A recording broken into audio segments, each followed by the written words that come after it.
Western culture पिछले कुछ सालों से हमारी यंग जनरेशन के बीच काफी पॉपुलर होता जा रहा है और यंगस्टर्स के बीच वोकअप कल्चर, मास्टरबेशन और पोर्न देखने जैसी हार्मफुल एक्टिविटी कॉमन होती जा रही है।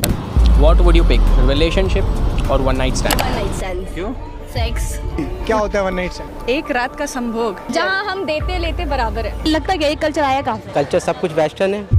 और वेस्टर्न कल्चर के जो फंडामेंटल्स हैं यानी कि सेक्स और न्यूडिटी जो कि एक्चुअल में प्रॉब्लमेटिक है किसी भी कंट्री के यूथ के लिए, हम एक ऐसे माहौल में रह रहे हैं जिसके काफ़ी रूल्स एंड रेगुलेशंस होते हैं और इंडिया में ये rules and regulations western culture से हाईली इन्फ्लुएंस्ड हैं, जिस वजह से यंग जनरेशन अपनी लाइफ को डिस्ट्रॉय कर रही है। लेकिन जब बात आती है किसी कंट्री को डिस्ट्रॉय करने की तो उसमें कुछ चीज़ें ही नहीं बल्कि उसके पूरे इकोसिस्टम का काफ़ी बड़ा रोल होता है। एंड शॉकिंगली हमारा इकोसिस्टम ओवर द ईयर्स ऐसे डिज़ाइन किया गया है जिसके थ्रू आपको लस्ट और न्यूडिटी और सॉफ्ट पोर्न जैसा कंटेंट दिखाया जाता है, जिस वजह से यंगस्टर्स और टीनेजर मेंटली पैरालाइज होते जा रहे हैं। और इसी के रिगार्डिंग एंशिएंट इजिप्ट में कहा जाता था कि अगर किसी भी कंट्री को डिस्ट्रॉय करना है तो वहाँ के जवान लोगों के बीच अश्लीलता फैला दो, माना धीरे धीरे बट एक टाइम के बाद वो देश खुद ही डिस्ट्रॉय हो जाएगा। और एग्जैक्ट यही चीज़ आज आपके साथ करी जा रही है।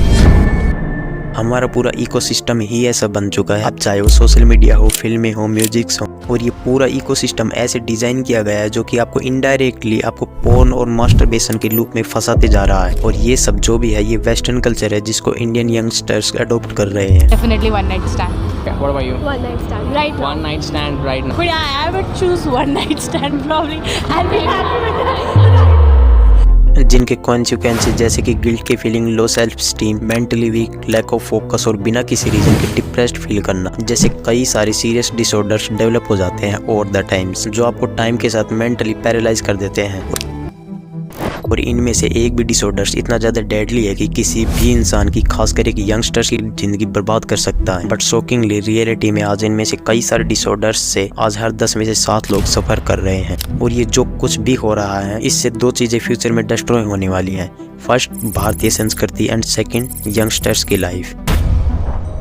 और आने वाले 10-15 साल इस जनरेशन के लिए काफ़ी चैलेंजिंग होने वाले हैं, जिस स्पीड से इंडिया वेस्टर्नाइजेशन को अडॉप्ट कर रहा है। और 99% चांसेस है कि आप जिस वीडियो को देख रहे हो आप खुद इसी इन्फ्लुएंस का हिस्सा हो। वेल, अगर आप एक टीनेजर हो या फिर एक यंग अडल्ट हो तो आपको इस वीडियो को जरूर ध्यान से देखना चाहिए। तो चलो फिर शुरू से शुरू करते हैं और समझते हैं आखिर ये माजरा क्या है।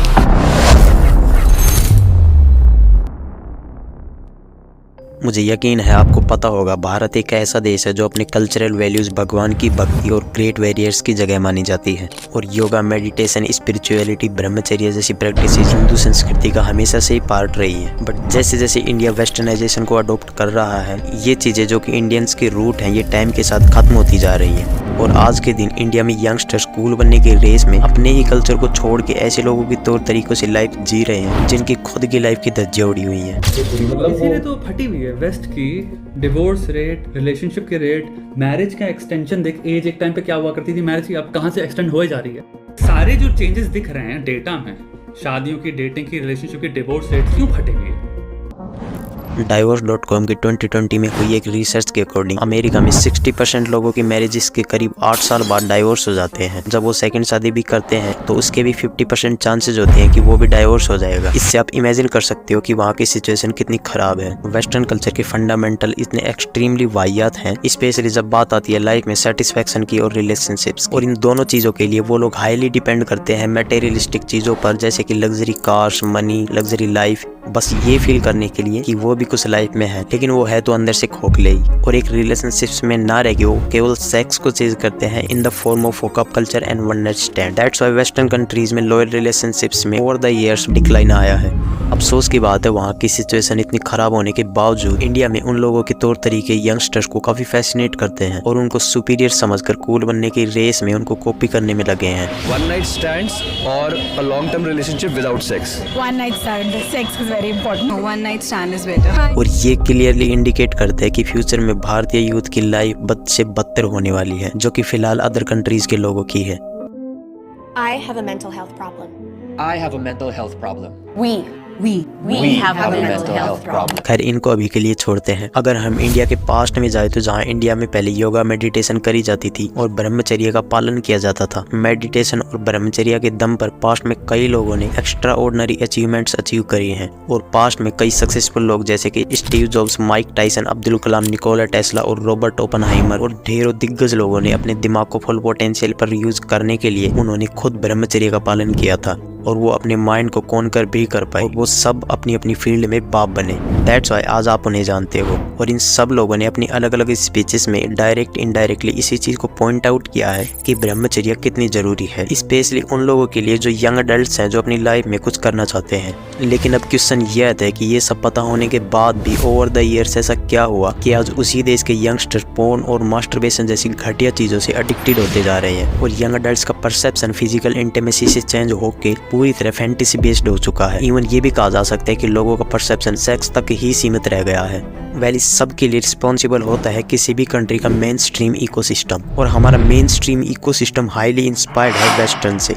कभी आपने सोचा है फिल्मों में, गानों से लेकर सोशल मीडिया पर इतना एक्सट्रीम लेवल पर सॉफ्ट पोर्न और नंगापन क्यों दिखाया जाता है? इसके पीछे का कारण अगर मैं सच बताऊं तो ये है न्यूडिटी बिकती है, यानी कि नंगापन लोग देखना चाहते हैं। और एक रीजन ये भी है कि जो मासेस जो होते हैं या मतलब कि जो ज्यादातर लोग होते हैं वो एंटरटेनमेंट को प्रेफर करते हैं। एंटरटेनमेंट देखना गलत नहीं है, लेकिन एंटरटेनमेंट के नाम पर जो आपको दिखाया जाता है वो होता है न्यूडिटी भरा कंटेंट। और पिछले कुछ सालों से सिनेमा में और सोशल मीडिया पर न्यूडिटी और सॉफ्ट पोर्न का जिस स्पीड से राइज हुआ है उसी स्पीड से इंडियन सोसाइटी पर एक बुरा इम्पैक्ट भी पड़ा है और वो है टीनेजर्स और अडल्ट्स पोर्न और मास्टरबेशन से एडिक्टेड होते जा रहे हैं और कैजुअल सेक्स को बढ़ावा दिया जा रहा है इन the form of hookup culture and one night stand. Hookup culture का बेसिकली मतलब ये होता है कि आज की रात इसके साथ, कल की रात उसके साथ, परसों की रात किसी और के साथ, तरसों किसी और के साथ। हुकअप कल्चर के रिगार्डिंग 1468 लोगों पर एक सर्वे किया गया जिसमें ये पता चला जो लोग भी कैजुअल सेक्स करते हैं वो रिग्रेट फील करते हैं और इसकी वजह से उनकी मेंटल हेल्थ और सेल्फ स्टीम पर एक नेगेटिव असर पड़ता है। इसके अलावा भी मल्टीपल रिसर्च ये शो करती हैं कि हुकअप कल्चर एक इंडिविजुअल को इमोशनली डैमेज करता है, मतलब कि आपको दिमागी लेवल पर पैरालाइज कर देता है। एक एग्जाम्पल से समझते हैं, इमेजिन करो आयुष एक लड़का जो टीनेजर है वो फिल्में देखता है तो ऐसी जिसमें न्यूडिटी, वायलेंस और लस्ट दिखाया जाता है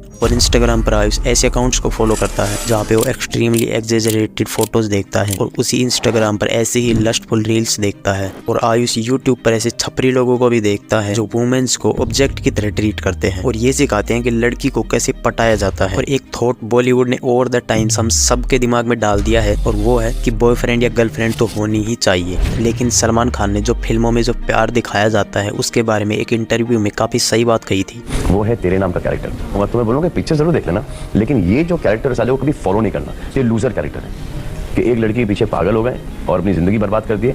नहीं होता, आगे बढ़ो लाइफ के अंदर। बालों तक की हेयर स्टाइल वगैरह फॉलोइंग ठीक है, कपड़ों तक की फॉलोइंग, लेकिन एक जो पर्सनालिटी की फॉलोइंग उस फिल्म की बहुत गलत होती है। और रही बात आयुष की, जो ये सब देखता है और ऐसे ही एनवायरनमेंट में वो रहता है और यही एनवायरनमेंट डिसाइड करता है कि वो उसकी लाइफ में क्या अचीव करेगा या क्या नहीं।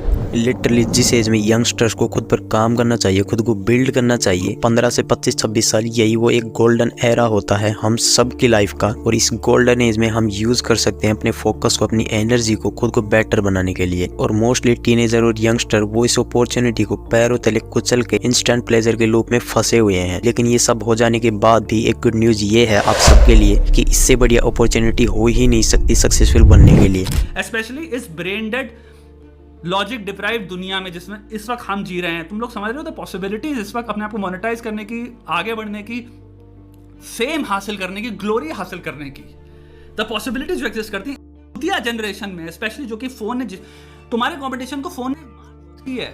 इससे बड़ी अपॉर्चुनिटी नहीं है तुम्हारे को आगे बढ़ने की। In a sense right now society अपने पैर में कुल्हाड़ा मार रही है। बस चूज करना है तुमको, मैं अपने पैर में कुल्हाड़ा नहीं मारूंगा। तुम बन गए आधी लड़ाई, तुम ऐसे जीत गए। और अभी तक आप जो भी घटिया फिल्में, गाने, लस्टफुल कंटेंट, पोर्न, मास्टरबेशन जो भी देखते आ रहे हो, करते आ रहे हो, इस पूरे एक्सपीरियंसेस से ये समझ जाओ कि ये तो नहीं करना है और एक्चुअल में कुछ मीनिंगफुल कंज्यूम किया करो। मतलब कि कुछ भी अपनी खोपड़ी में ऐसा मत डालो जो आपको डिस्ट्रैक्ट करता है, क्योंकि किसी को भी फर्क नहीं पड़ता। लाइफ बनेगी तो आपकी बनेगी और लाइफ बर्बाद भी होगी तो आपकी होगी। चॉइस आपके हाथ में है।